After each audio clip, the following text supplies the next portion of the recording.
Jadi saya melihat ya untuk bank jangkar ini, direspon negatif oleh pasar ya, itulah sebabnya Mhm. terjadi penurunan dan untuk saat ini saya melihat, sedikit mereda ya karena detail dari bank jangkar ini sendiri sebetulnya kan, dan termasuk dengan eksekusinya, tentu akan melihat dari, pertumbuhan ekonomi ke depan gitu ya atau perkembangan Mhm. ekonomi, ke depan seperti itu. Saat ini saya melihat meskipun sudah mulai diwacanakan, namun sifatnya masih sebatas, Mhm. teori kalau kalau saya lihat seperti itu. Sehingga untuk sementara ini saya melihat, relatif mereda kalau kita bicara, respon dari pasar seperti itu.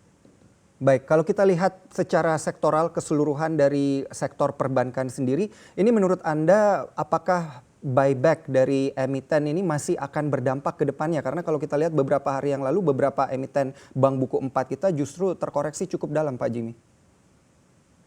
Oke, sebetulnya kalau kita melihat, dari sektor finance ya, sebelum ibaratnya, isu tentang bank jangkar Mhm. seperti itu, saya melihat bahwa sektor finance ini kan sudah mengalami penurunan sejak 5 bulan terakhir, seperti itu, ya. Mulai dari, pandemi corona.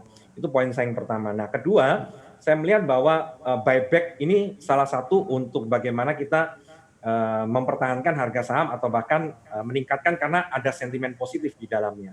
Namun perlu Mhm. dicermati bahwa untuk buyback pun itu juga tidak bisa langsung sekaligus tentunya.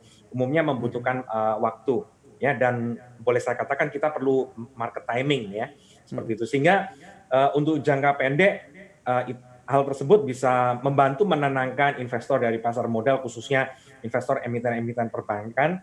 Namun tentunya, kita akan melihat bagaimana nanti, jangka menengah sampai dengan, jangka panjangnya, seperti itu. Kalau misalnya Mhm. dengan asumsi, pandemik ini masih tetap, menghantui perekonomian kita.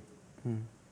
Baik, kalau kita lihat dari sisi net sell asing sendiri ini sepertinya kontributor terbesar juga ada di sektor perbankan untuk, waktu beberapa minggu terakhir ini. Nah, ini ke depannya kalau kita gabungkan dengan isu bank jangkar sendiri, apakah akan semakin memperburuk sektor perbankan ini ke depannya, Pak Jimmy? Oke.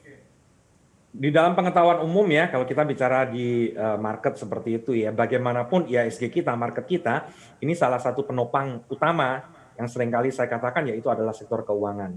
Nah, Mhm. sektor keuangan ini, kalau top 5 lah saya katakan ya, minimal top 5, bank yang ada di dalam, IHSG kita kebetulan termasuk di dalam saham-saham yang liquid ya dan Mhm. termasuk LQ45 dan ini selalu menjadi acuan dari para, investor asing kita, seperti itu. Sehingga saya melihat bahwa, apa yang saat ini terjadi, yaitu saya melihat sifatnya, temporary karena Mhm. pandemik sekali lagi, namun ketika apa ini, gangguan-gangguan misalnya pandemik, ya perekonomian kita semakin membaik seperti itu, saya yakin, investor akan menjatuhkan pilihan pertama dan utama itu pada sektor finance. Sehingga, saya melihat, tidak akan terlalu berpengaruh signifikan ketika semua Mhm. sudah mengalami, tahap recovery seperti itu.